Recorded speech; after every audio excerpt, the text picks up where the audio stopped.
Hello dear students, welcome to Vibhuti Guruji online. आज आम षष्ठ श्रेणी गणित बहीर पंचम अध्याय भग्न संख्या विषय में पढ़ा। यह पूर्व आम स्वाभाविक संख्या और संप्रसारित स्वाभाविक संख्या विषय में पढ़ी सारीचे। गोटे वस्तुर एक अंशर परिमाण को प्रकाश करने भग्न संख्यार सृष्टि करा। अभ्यास कार्य 5.1 नंबर 1 निम्न चित्रगुड़िकर चित्रित अंश को पूर्ण चित्रर भग्न संख्या रूपे प्रकाश करी परपृष्ठार सारणी भली सारणीटीए निज खातार करी सेठी को पूरण कर। तेबे सी कही पूर्ण चित्र जो अच्छी समुदाय चित्रर चित्रित अंश केते भाग रही। एठारे गोटे चित्र को समुदाय भाग करा जायछि 3 3 6 3 9 भाग एवं सेतिरु 4 भाग चित्रित करा जायछि। तेणु भग्न संख्यार लब हो चित्रित अंश जतकी हैला सेतकी लब हेबो हर हेबो, किंतु समुदाय जते भाग थिला जहा चित्रित होईछि जहा चित्रित होइनि समुदाय मिसिकी से हर हो। तेणु एही चित्र रे चित्रित अंश 4 भाग अछि, किंतु समुदाय चित्रटी को भाग करा जायछि 9 भाग। तेणु 4 विभक्त 9 हेबो भग्न संख्या रूपे प्रकाश कले। सेहिपरि समस्त चित्र रे आमे प्रकाश करिबा। एही चित्र रे 8 भाग अछि समुदाय, 8 रु 1 2 3 4 5 भाग चित्रित। तेणु यार भग्न संख्या हो केते ना 5 विभक्त 8। एही चित्र रे 4 भाग रु 2 भाग चित्रित अंश, तेणु 2 विभक्त 4 हेबो बा अधा 1/2 मध्ये ताको लघिष्ठ करले हेबो। सेहिपरि घ चित्र रे अछि 9 भाग रु 3 भाग चित्रित, तेणु 3 विभक्त 9 हो जिवो एवं 3 के 3 3 3 9 1 विभक्त 3 मध्ये हो जिवो, काहेकि प्रत्येक 3 भाग रे गोटे भाग चित्रित होईछि। उ चित्र रे सेहिपरि देइछि समुदाय होउछि 10 भाग रु 3 भाग, तेणु 3 विभक्त 10 अंश हेबो। लब 3 हर 10। चौरे जो चित्रटी देइछि एहाकु संपूर्ण भाग करा जायछि 3 3 6 3 9 10 11 12 भाग रु 5 भाग चित्रित अंश, तेणु 5 विभक्त 12 हेबो। तो एही भग्न संख्या जो हैला चित्रित अंश को लब रे लिखिबा, समुदाय भाग को हर रे लिखिबा। ताकू गोटे सारणी देइछि पर पृष्ठारे, तो एही सारणी रे ताकू आनी लिखिबा। चित्रर क्रम 6टी चित्र देइछि क ख ग घ ङ च। भग्न संख्या जते हैला ताकू लिखिबा, तार लब केते हर केते, ऊपर लब रहिबो तळे हर रहिबो भग्न संख्यार। ताकू भग्नांश आमे तो कहि देले केते कोन हेबो, ताकू खाली पूरण कर देबा। लब केते अछि हर केते अछि देखिकि लिखि देबा। 1 नंबर क्वेश्चन रो समाधान पई आमे गोटे सारणी करि लेछि। एही सारणी रे ताकू पूरण करिवा। बही रे न लिखिकि कोन देछि ना चित्रर क्रम देछि गोटे। चित्रर क्रम अछि, कोन क्रम गुड़िक ना क चित्र अछि, ख अछि, ग अछि, घ चित्र, ङ आउ च। तापरे भग्न संख्या देइछि, तापरे होछि भग्न संख्या केते हेबो केउ चित्रर। तापरे सेही भग्न संख्या आमे लब लिखिबा, हर लिखिबा। क चित्रर भग्न संख्या हेबो 4 थिला चित्रित अंश, तेणु 4 विभक्त समुदाय चित्रटी थिला 9 भाग, तेणु एठारे लब होउछि 4 हर होउछि 9। ख चित्रटी भाग होइतिला 8 भाग रे, सेतिरु 5 भाग चित्रित थिला, तेणु हे जिवो 5 विभक्त 8। तो 5 विभक्त 8 एठारे लब हेबो 5 हर हेबो 8। ग चित्र रे थिला 2 भाग चित्रित अंश, समुदाय भाग थिला 4 भाग, तेणु लब होउछि 2 हर होउछि 4। घ चित्र रे सेहिपरि 9 भाग रु 3 भाग थिला चित्रित अंश, तेणु 3 विभक्त 9 हे जिवो भग्न संख्या। लब आमे 3 नेबा, हर हेबो 9। याकु आमे काटि मध्ये परिबा 2 विभक्त 4 3 विभक्त 9 को, किंतु आमे चित्रित अंश जते अछि ताकू लब नेबा, हर समुदाय भाग को नेकी लिखुचे।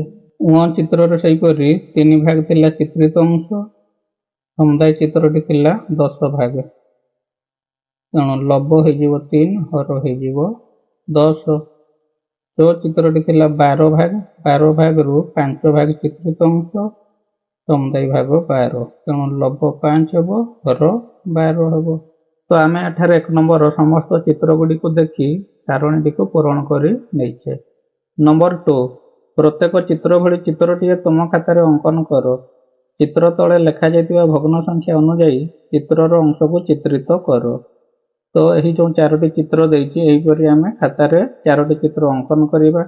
तापर ताहार जो भग्न संख्या लेखाई प्रत्येक चित्र तले याहाकु देखिकी आमे होउछि चित्रर सेतकी भाग को चित्रित करिबा। केतकी भाग ना लंब जतकी थिबो सेतकी भाग चित्रित करिबा। यह होउछि 1 नंबर विपरीत। 1 नंबर कोन थिला ना चित्र कोटे करिकि किछि भाग चित्रित करथिले ताकू भग्न संख्या रे आमे प्रकाश करूथिले।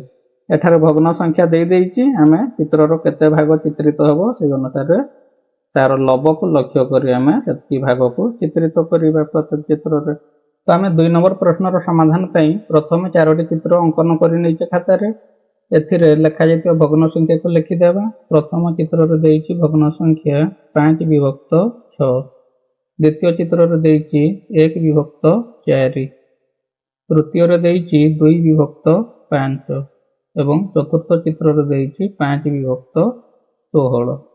एठारे चित्रटी जते भाग होइछि भग्न संख्यार हर होउछि सेतिकी लेखा जाइछि एवं जेतकी भाग को आमे चित्रित करिबा ताहा प्रत्येक भग्न संख्यार लंब रे सोचा जाइछि।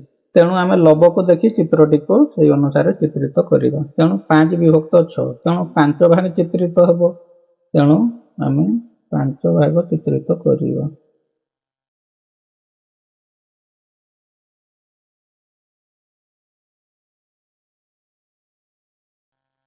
तो ये हला गोटे भाग चित्रित हो गला। तापर होउछि 2 नंबर भाग को चित्रित करिबा।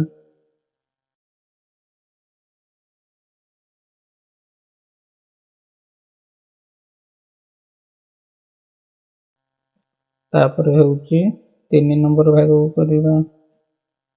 समुदाय 5 भाग जेहेतु करिबा तो ये हला 3 भाग। तेणु आ गोटे भाग एटा करिदबा चित्रित ताको माने डार्कन करिबा रंग दे दबो। गोटे छाड़ी गोटे अलग रंग देले आमे 5टी भाग को भल भाव रे चिन्ह करिबा।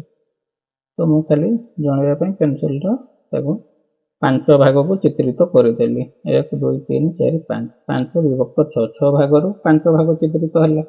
सेहिपरि एठारे 4 भाग रो गोटे भाग चित्रित हबो। तेणु गोटे भाग जतबेले चित्रित हबो आमे जे कोनसी गोटे भाग को चित्रित करि नेबा।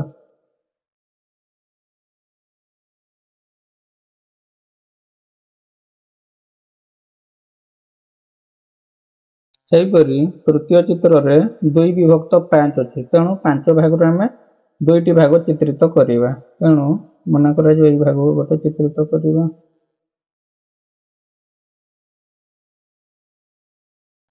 गोटे भाग आउ गोटे भाग एठी अभी जेतु 2टी भाग कहि जे हम टिके गोटे छाड़ी गोटे चित्रित कले हम भल भाग रे बुझी परिबे। तो हम जे कोनसी 2टी भाग को चित्रित करि परिबे। सेहिपरि एठारे 16 भाग अछि 5 भाग चित्रित करिबा। तो 5 भाग हम मध्ये एठारे छाड़ी छाड़ी जे कोनसी 5टी भाग को चित्रित करिबा। मन करे जो एहा को गोटे चित्रित तो एठी गोटे तुम अलग रंग दे दबो। तापर मन कर जो एठी गोटे अलग रंग दे दबो।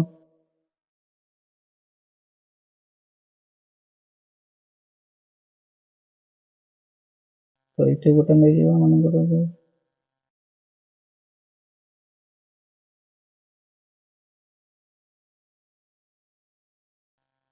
3 भाग हो गला। मन कर जो एठी गोटे नै जीवा कोन रे 4 भाग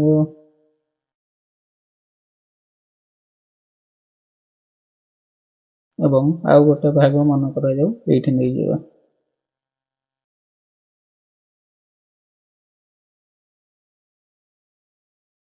आमे समुदाय 5/16 अंश को चित्रित करी देखाइले। तो एहीपरि भाबरे आमे अभ्यास कार्य 5.1 रो समस्त प्रश्नर समाधान करि सारिछे। जदि भिडियोटी भलो लागि तबे भिडियो को गोटे लाइक करिबा सहित तमरो सांग मानक सहित भिडियोटी को अति मात्रा शेयर करंतु जा फल रे सेमाने मध्ये ई भिडियो रो किछि सिखि परिबे। जदि हम चैनल रे नुवा करी भिडियो देखुथान तबे हम चैनल विभूति गुरुजी ऑनलाइन को एबे सब्सक्राइब करंतु जा फल रे एहीपरि भिडियो गुडी को अपलोड हेबा मात्रे सर्वप्रथम नोटिफिकेशन पाइ परिबे। Thanks for watching.